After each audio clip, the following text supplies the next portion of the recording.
Do you love quinoa, easy recipes, and Mexican flavors? Then you found the perfect recipe. Add olive oil to a pan and stir-fry finely chopped onions, red peppers, and minced garlic. Then add the cumin, coriander, and small paprika. Now add 1 tomato finely chopped and mix well. Cook at medium heat for a few minutes. Briefly rinse the quinoa with cold water. Add the quinoa to the pan. Then add the corn, black beans, and combine all the ingredients.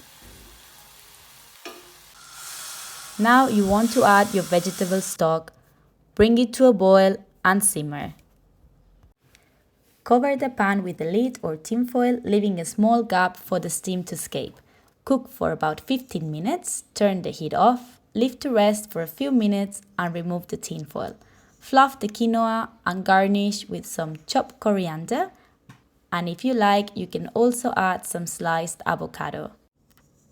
And that's it, your Mexican quinoa is ready to enjoy.